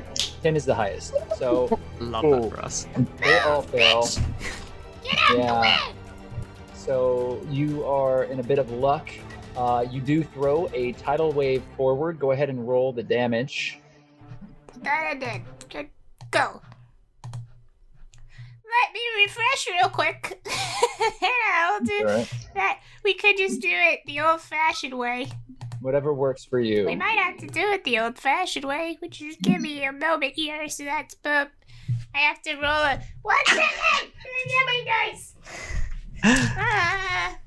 Yeah, there's. Oh shit! No, I dropped it. Ah! Oh my god.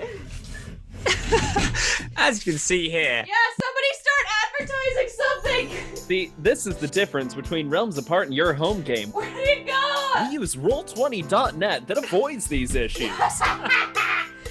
Oh my god. I'm fucking lost with that. Oh my god, it's back. Thank god. Okay. Roll20.net is the website, and Roll20 app is all of their socials. If we ever talk about it, that's just so perfect. And I very clearly would be so incredibly lost without it. I rolled a 16, and I got 15 bludgeoning damage. So what was the total damage, Doddle? 15! You actually throw these guards, these thugs, backwards like ragdolls. Perfect. As the water knocks them up against the side of the stone walls with heavy clattering as their armor dents, and you can see their helmets kind of crunch underneath the weight of this wave of water that erupts out of the spit in your hand. And immediately they tossle back and are knocked prone. At that moment, Bretta turns to you. Oi, lass, that's a excellent bit of magic you got there, but we gotta keep moving. Run! Is she running? Okay, so do you run past these prone guards? I don't want to just leave my friends to their mercy, though. How are they looking? Everyone is rushing behind you. They're just further back. But how are the guards looking? They're a right now soggy, huddled mess on the floor. You can run past them if you choose. Are they looking hurt? Yeah, they look pretty bad. They look pretty hurt? Yeah. We'll run for now. We'll run past them, and then we'll see how we feel. How about that? Yeah, Bretta is going to run with you, and the two of you run past the two guards and move around the corner. It is now Maglow's turn. Maglo, what would you like to do? So Maglo is hanging in this door, and there's going to be like 3 different points. There's Bretta and Doddle like way ahead. There's Saray and Hawke carrying the chest and the things, and then Maglo's going to be in the middle. Just so he can't keep eyes on both of them at this point, but is trying to like know where the different groups are.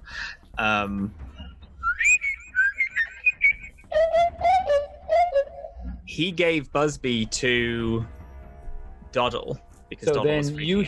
hear Busby beeping down the hallway, calling out to you, and because of that, you can kind of gauge the distance that they are. So even though you can no longer see Bretta or Doddle, you have a rough understanding of where they are because of Busby's light and beeping. All right, and they're moving quickly down the corridor. There's a big splash of water that's now dripping down this hallway, and then it kind of magically dissipates. I imagine Maglo heard a whoa and of other people and crashing against the walls. Yeah, it was a lot more violent, but yes. Yes. Right, they're coming in numbers, lads. We gotta get moving. He's gonna say to Saray and Hawke and load a ray of sickness into his rifle, turn the corner, and wait for either one of the 2 guards to get up or someone to turn the corner. And then he's gonna... Yeah, you hit the corner as the other 2 start dragging this chest slowly kind of through the doorway, and you're ready with this rifle as the guards do begin standing up. I would get back on the ground if I were you. You point the gun at them and you threaten them. So make an intimidation check. 3! I suggest that you shut your dumb face. He's gonna fire it at him. Fuck. I've never been good at the talk. Okay, so go ahead and roll to strike. The 21 to hit. You hit him square in between the eyes. Now, buddy, I know it didn't sound intimidating, but I will do the same thing to you. So Ray of Sickness is going to be a Constitution saving throw. And they're poisoned? It's straight damage, and then a con save. If they fail it, then they're going to be poisoned. Yeah. So not poison, but takes damage. Can you tell me how much damage that is? 8. It's 12 because it's alchemical components. I get a +4. So don't worry about them being poisoned because that guard just fell down dead. and immediately just kind of like stumbles backwards as this magical energy blasts in their face, and they hit the wall and slide down, and they stop moving. They could technically be saved if you want to bring them back to life, but they are certainly not going to last if no one gives them medical attention. They're on the ground kind of twitching. If you want them to live, you gotta stay on the ground, bud. I will help, but you gotta stay on the ground. They look at their fallen companion, look back at you, look at their fallen companion. Oh, fuck him! All right, bud. Sure thing. And Maglo loads another bullet. Yeah, you're loading up. So then that takes us to Hawke. Hawke, you and Saray have already gathered this box. You've worked your way to about here in the room. Is there anything else that you want to do? You can move full speed, but the two of you are kind of tethered together. So from now on, I'm dropping Saray's initiative to Hawke's initiative from this point forward. So you will operate on 1. Okay. So what do you want to do, Hawke? So we don't see them, do we? You don't, because you're not around the corner yet. You see Maglo talking to somebody, and he fires his rifle once. In that case, jeez, I'm gonna hold my action then. All right. We'll go back up to the top of the round. Sorry, you're not operating first. It takes us immediately Doddle. Doddle, your group is still behind you. The guards, you hear talking and a gunshot, kind of shouting in the gunshot. Do you want to keep going? The door's right in front of you. Do I hear Maglo shouting after the gunshot? Yeah. Yeah. I don't think she's too eager to commit mass murder again. So Yeah, she's gonna actually take a second and consider going back and just trusting her friends are gonna be okay. And she's gonna. I guess we're just gonna run right out of here. Should I dash? Yeah, you can dash. You can dash. If you can get to the doorway, that would be a very good thing. Yeah, I'm just gonna try and match Bretta's pace, and I'm assuming she's trying to get out of here as quick as possible. Bretta's trying to help you. So Bretta stops, and the dwarf, the dirty dwarf woman stops and looks at you. And she levels her gaze at the pit in front of the two of you, and then back to you. Because you've run into that past the secret door, back into the main hallway, and there is that 10-foot wide spiked pit. Okay. Listen, lass, I need to wait here for the others to get back here. Now I'm going to toss you over this pit. Toss me over the pit? Yeah, no, you're very light. I do not think you'll weigh more than 4 pounds soaking wet. Trust me. Or Bretta will get you right across. Can I make an insight check? How sure is she? You can make an insight check if you like. It's a 7. You don't know. You don't know is the bottom line. And you feel a pair of meaty hands on you. Do you stop her? I just lift my arms. You know, like that video of the person picking up the like slow Loris, and he just goes. So Doddle does. She just slowly lifts her arms, like, this might as well happen. Okay. Now I'm needing you to get across to the other side and wait for your friends, but be ready and keep your eye. Okay.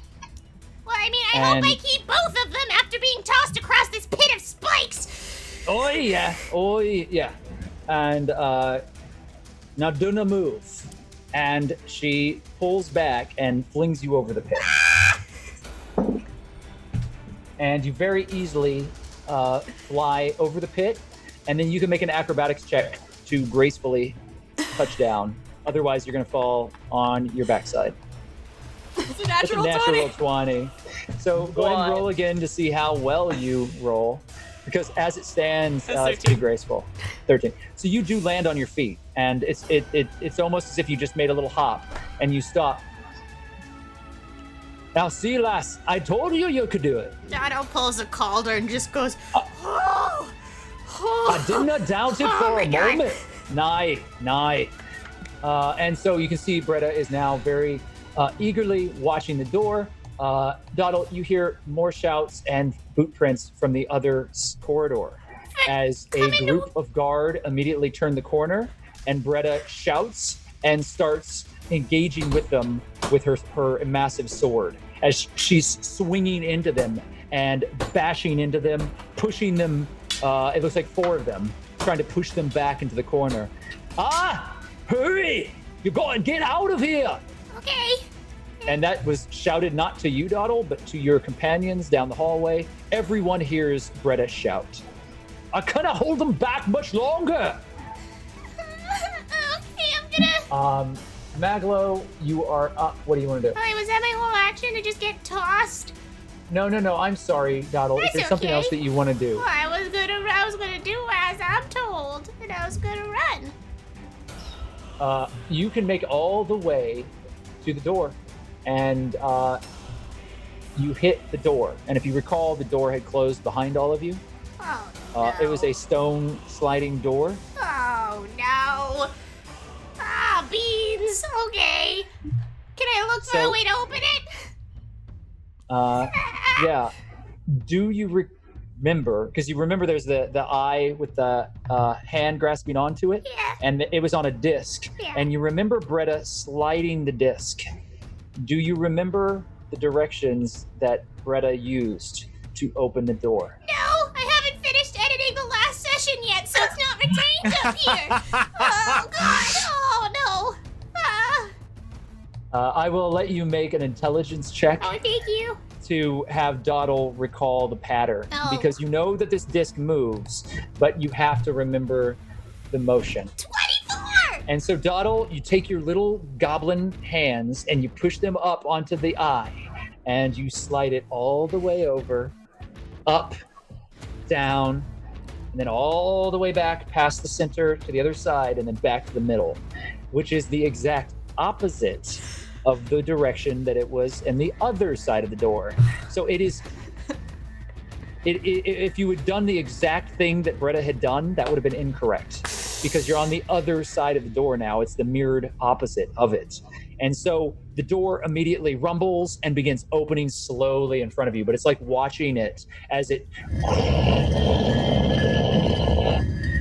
And just inches of it are exposed at the moment as you kind of smell the waft of the sewer beyond, as you realize that this is going to take a minute for this door to open all the way.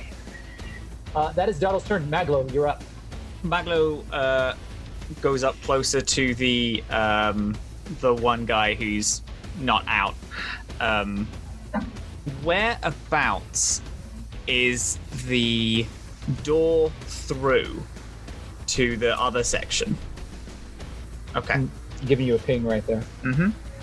And so the guards are here. You've got 3 of them, and they do seem like they're standing up trying to get ready to fight you. They're not going to let you pass. They do look pretty badly battered from the tidal wave, though. There are dents, and they're bleeding, and they're bruised, but whatever it is that's motivating them forward, perhaps it's fear, they do not wish to relinquish this fight. He's made his decision, and Maglo's going to shoot him. Shoot the guy who's on the ground. Okay, so as one of them is pulling themselves up, you fire again. What are you shooting? You're just shooting with a normal shot? Yeah, let's go with a normal shot. All right. Gosh. As the individual is still prone, that is still a hit. So your damage is what? 12. Yeah, there's a ringing bullet shot as a musket ball is fired in the corridor, and you hear as one of the thugs falls backwards, a gout of blood rising out of their chest as it pierces through their armor and falls back dying on the floor. There are 2 left. Maglo, do you have anything else that you want to do? Nope. He's just gonna run to the as far as he can, which is there. Okay, so you move there. You're now standing amongst the guards. 2 of them attempt to swing at you with their swords, but they miss because they are still on the ground and they roll with disadvantage. So they are very clumsily slashing at you with their swords, hitting stone and just clamoring around you as you start to kind of move around. And you hear Busby wildly beeping very far away. So wherever Doddle is right now, Busby is like.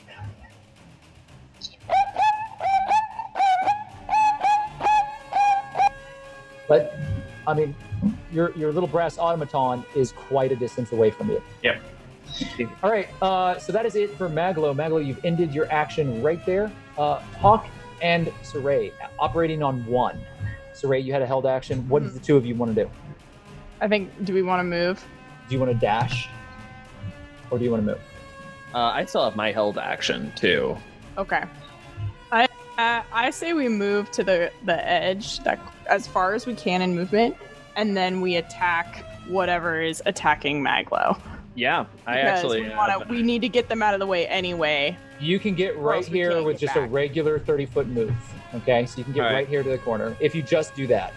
All right, I'm gonna turn to Siraye and say, "Let me try something real quick." Okay. I really want to try this. All right, do we see them? Yeah. All right. They're swinging wildly at Maglo.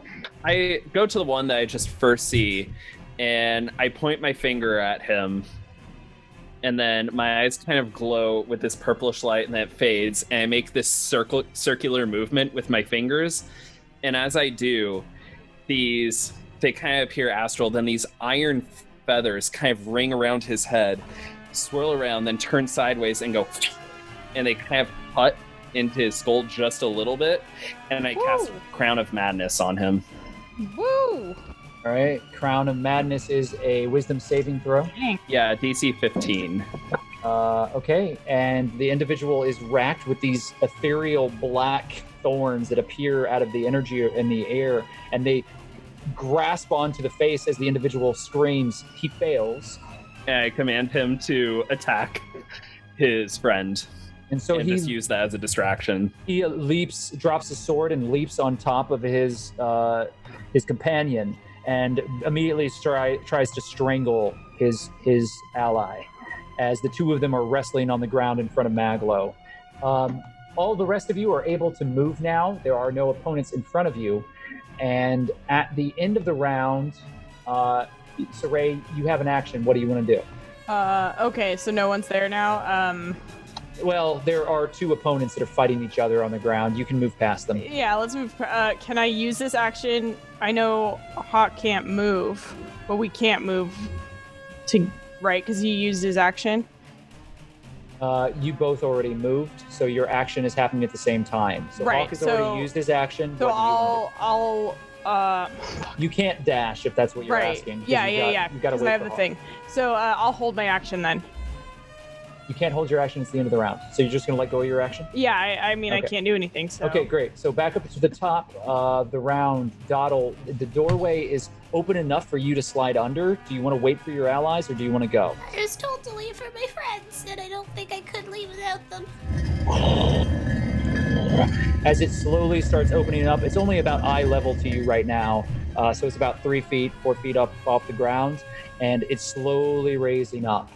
You hear shouts of steel, and you see behind you Bretta is fighting furiously against 4 opponents, and she is bleeding heavily as she continues to swipe at each of them, holding them back alone, while your companions continue to move slowly forward.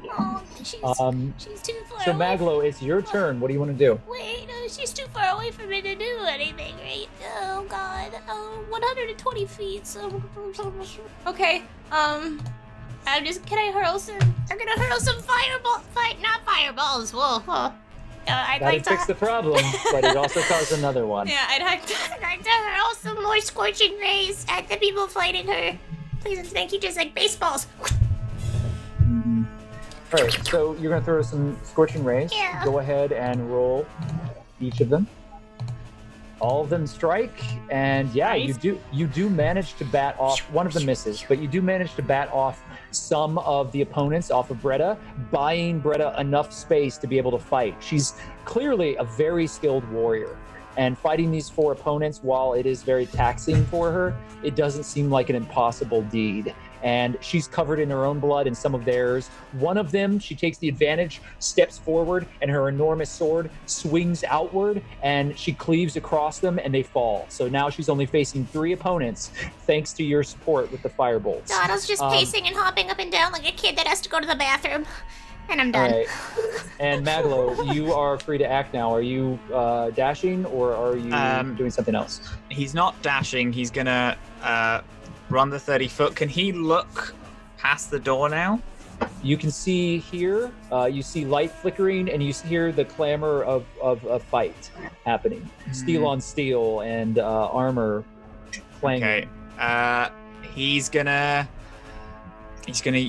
dash then, since he kind of needs to get in the space. So he's going to run to here. And as you do, you barely duck as a blade, a longsword, swings over your head, and you see Bretta fighting with a number of guards. Oi, lad, keep moving! Fuck, I can't, because it's actually, yeah, he... Don't argue with me, smart boy. I'm not arguing, the others aren't here yet, though, so that's half the party. I can help at the minute. So what do you want to do when you get... Well, you don't have an action because you've already started dashing. Now, here's the thing. You can use the rest of your dash to jump over the pit, or you can stay here. No, he's gonna... Yeah, he is gonna... He stumbles into the room and then is going to try and use the rest of his dash to leap across and then fire from the other side. All right, so you're going to jump over. You'll be able to fire next round, but you jump over. Yep. Go ahead and roll your acrobatics. Acrobatics is terrible. Oh, 15. Hey. Okay, so you do manage to roll very roughly onto the other side, and you grab your weapon and you start to prepare yourself for the next round where you can shoot. Saray and Hawke, let's finish your action. Hawke, what do you want to do? Do you want to... I guess we should just keep running since those 2 are fighting. Yeah, that's gonna take them some time. All right. I think I've never done that before. All right. So let's dash then. So that way we're doing 60 feet, and that'll probably get us to the door. Great, sprinting, wonderful. I'm good with cardio. I love cardio. Let's go. Yeah, so the 2 of you get here, you get to the other side of the door, we'll say, so just move yourself to the pit, and you will be unable to do an additional move. Now, Bretta is fighting here and fighting 3 of the thugs for the grasping eye. She looks back to the 2 of you. I don't know how much longer I can hold them back. You got to get moving, both of you. Let's just throw this chest over and we can help you out. Wait, hold on. And I'm going to get into my pack, and I'm going to, in my dungeoneering pack, I have a rope, and I'm going to tie one side of the rope to the chest, and then I also have a pinion, and I'm going to take out my pinion, tie the rope to the pinion, and I'm going to throw it over to Maglo, and I'm going to tell him, hook this somewhere where it won't, where we have tension, so that way we can get across both the chest and people across safely. All right, great, 100%. Come on, Brett. We can get across. We're going back up to the top of the round. Doddle. The door is halfway open. It is sliding in front of you. You hear the clamor of a fight behind you. The stench of the sewer and the darkness of those cavernous passageways lie in front of you. And you get this very cold shiver down your spine. Make a wisdom saving throw. What? What? What is happening? What? Boof. 21. I'm a very wise little goblin. Something feels wrong. As you stand there and the door opens and you look back as Maglo, Saray, and Hawke are pulling this chest across, and you see Saray and Maglo leaping over the pit. And then Bretta turns, pushing back her opponents and preparing to leap. And you watch as she digs down, and you can see the skill that this dwarf uses and her ability to move and maneuver in these sorts of settings. This is like a second home to the old dwarf. As her filthy face is clearly locked upon your eyes for a moment, you see as she leaps across the pit to the others. And a red pseudopod shoots out from the pit, grabbing onto the dwarf and pulling her down below. What? And that's where we're going to leave it. Until next time. Today was so brutal and full of sads. Murders happened today How did the again, last and I session love end? it. How did the last session end? Yeah. I don't know. I haven't finished it yet. It ended with Pseudopod. Saray getting grabbed by that pseudopod. Yeah. Okay, because no joke, just now my eyes darted correctly to the everyone's faces because I was like, "Oh, this person's gonna react this way." You all reacted the exact same way. Oh, that's so And so I was fun. like, "Is this deja vu?" It's on Nemesis now. Oh my god! Oh my That's a lot. Thank you, Good. Nox. Hey. That was wonderful. Thank you, Nox. Nox. Come on, murder. All And I right. hope that you all Bretta. rest well. Hey, what about Mate, Bretta? She's that dead. was like a beginning, middle, Bye, and Bretta. end of brutality. That was like beginning. We Incredible. opened with child murder, and Yeah. then in the middle there was the brutal murder of a friend, Yeah. and then in the end there it was the brutal We might murder need- of another friend. We might need a content warning on this one. Yeah. Oh, absolutely, yeah. Yeah. Yeah, especially when you were like, "Oh yeah," she snaps his neck and throws his dead body. I was like, "Excuse me." It was good. Excuse? Wow. Mate. Yeah, wow. I was like, oh, it's snail. I love snails. Spicy.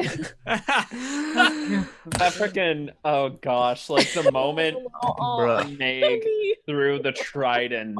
Oh, so Yeah. cool. Mate, Guys, Good one. so sick.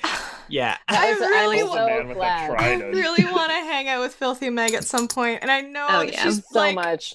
I get the vibe that she's gonna want to turn me in, but holy hell, do I want us to be chill? I'm so happy right now. Like, this could not have been a better spot to leave Cal at the moment. It's just, like, personally, I'm very excited for his new adoptive mermaid mom. So Okay, I am I'm gonna- starving, so I I'm going to stop the Yeah. recording. Yeah. Yeah.